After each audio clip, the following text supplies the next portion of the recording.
final presentation before we get into lunch is from Allan Kelly. Allan is the Executive Chairman with Miramar Resources. Miramar is looking for copper, gold and nickel opportunities primarily in Western Australia. Welcome. Thanks very much. I'm going to give you a quick run through our exploration activities. As you heard, we're focused in WA and we're looking for large gold, copper and nickel opportunities. So we've got a couple of different projects or project groups. We've got a number of projects down around Kalgoorlie, primarily for gold. Although we announced this morning we think that we've got some lithium potential at our Randalls project, which is in a similar geological setting to the Bald Hill deposit, which has got a lot of interest at the moment. But our main focus over the last sort of 6 months or so has been at our Capricorn Origin projects up in the northwest of WA. And I'm just going to spend most of the time talking about our Whale Shark project, a little bit about Bangamore, and then I've got a slide or two on the goldfields at the back end. So we're looking for in-demand commodities, as I said, copper, nickel and gold. And we're looking for them in an emerging mineral province. So this is the Capricorn Origin, which is a Proterozoic belt of rocks between the Pilbara and the Yilgarn. And you would have heard a lot about this sort of area over the last 6 to 12 months, especially in the Gascoyne, where people are making lithium and rare earth discoveries, including Jeremy at Reach, who just presented before. But we're looking in a different part of that province.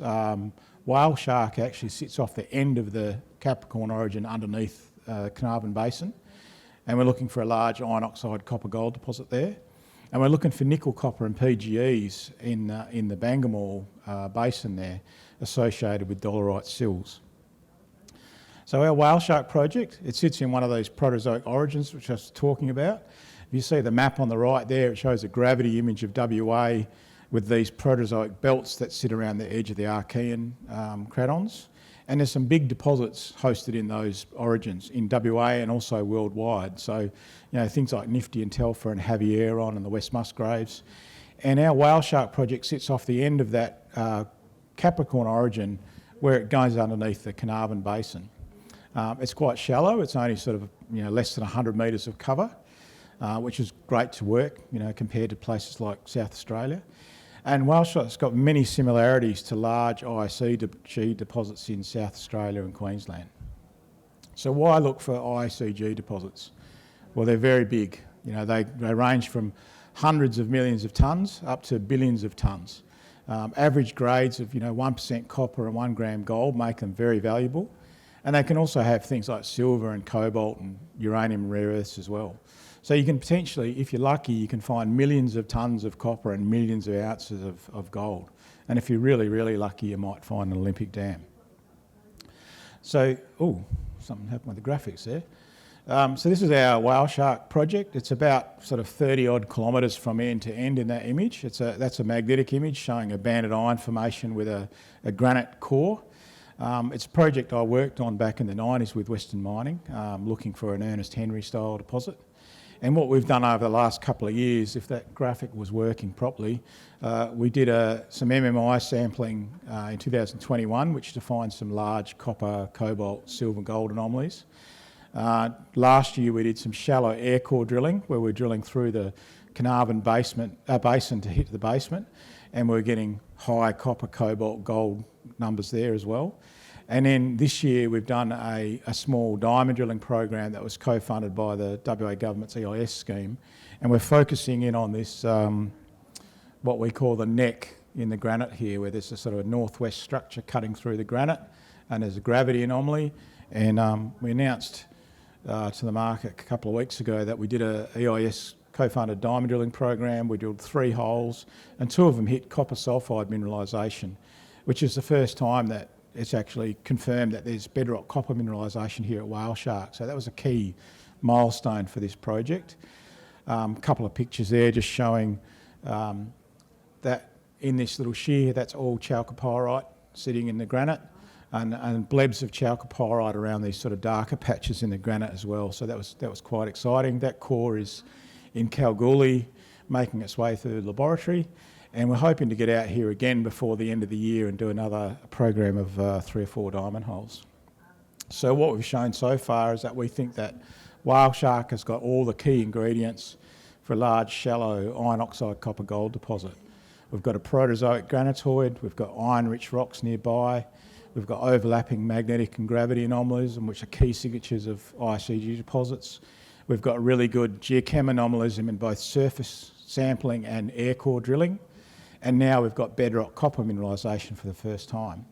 And one of the really other interesting things is that the rare earth signatures that you see in the geochemistry match signatures that you see at places like Carapatina and Prominent Hill in South Australia. So again, that's a real positive for the project. And we've got significant scale. So the next steps at Whale Shark, this is a magnetic image just focusing in on that sort of neck area. You can see this northwest structure that we'll talk about. These black dots and coloured dots over the air core drilling that we did, and then a couple of diamond holes in the middle. We want to do some more diamond drilling. This time, instead of targeting a gravity anomaly, we want to test this magnetic anomaly at each end of the structure and see what they look like. And we want to continue the air core drilling that we did, because that's been very effective in mapping the bedrock at the project. And we'll also look at whether we can use some other methods like EM or IP to help us target our further drilling. Our other project in the Gascoyne is our Bangamore projects. This sits a little bit east of where we just were, centred around Mount Augustus. Anyone that's been up there, Mount Augustus is about here. And we've got a number of projects, some granted, some in applications. And what we're focused on is Proterozoic nickel copper PGEs, and the closest analogy is the Norilsk deposits in Siberia. And again, we've got all the key ingredients for one of those sort of deposits. We're on the Craton margin between the Pilbara and the Yilgarn. There's these major crustal scale structures which are the plumbing systems for these sorts of deposits. We've got extensive volumes of mafic magma, so all those green rocks there, dolerite sills that are intruding into the sediments. To make sulphides, you need a sulphur source. There's a lot of sulphitic sediments up here. And there's some regional signatures. GSWA did a lot of regional geochem up here in the 90s and early 2000s and got big nickel copper PGE anomalies. And then in 2013, there was an EM survey that highlighted a lot of large-scale EM anomalies. I'm going to focus in on this Mount Vernon area because this is the most sort of advanced of our projects. This is a basic model. The Warrakoona Large Igneous Province stretches from the Northern Territory right across to WA, and the rocks that we've got are the same age as what you see in the West Musgraves, where you've got the million-tonne nickel and copper deposits at Nebo and Babel. Again, this is a map that Geoscience Australia put out in 2016, a heat map showing nickel prospectivity, and this actually led Chalice to their discovery down at Julimar.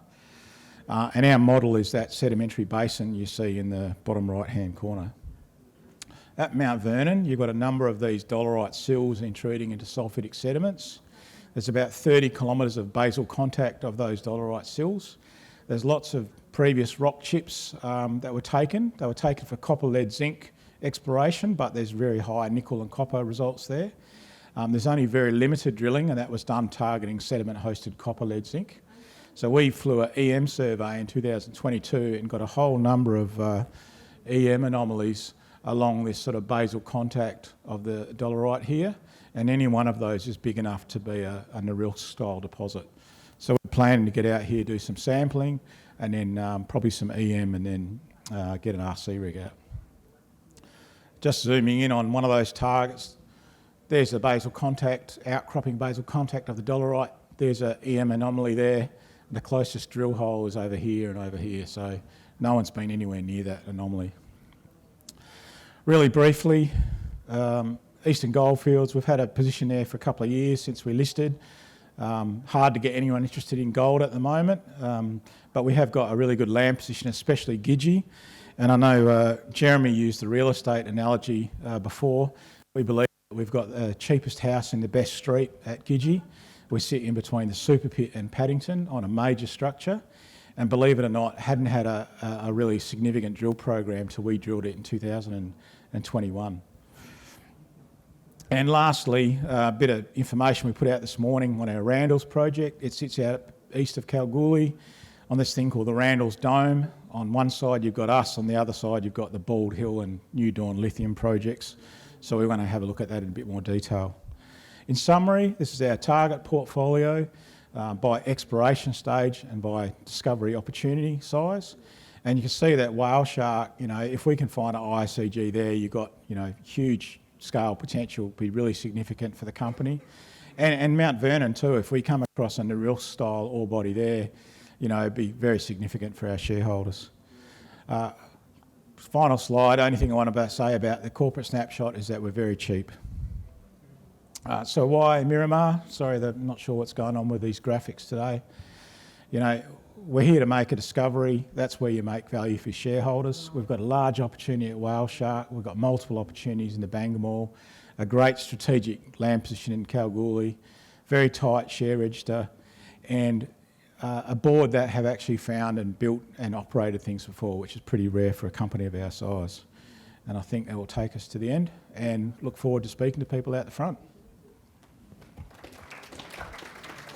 Yeah. We're good? Let's take a question. Yeah. Questions? No, I did have one, Alan, if that's all right. Sure. Especially in the Bangamore and at Whale Shark, you're looking at some massive opportunities there that will take a lot of work. Yep. In terms of managing expectations for investors, is that something they should be, is it a slow burn, or are there things over the next kind of 6 to 12 months where you're expecting some catalysts from either those projects or other projects in the portfolio? Especially Whale Shark, I think hopefully in the next sort of 6 to 12 months. With both these projects, we're realistic about what we can physically do. So really a lot of it is about proving a concept and then potentially getting some help from a big brother. And there's a lot of people in the area, you've got MinRes, Fortescue, Wailu, all through that area. So what we want to do is create some value pretty quickly, prove the concept, and then potentially bring in a partner at some sort of stage. Okay. Thanks, Alan. All right. Thank Thanks. you.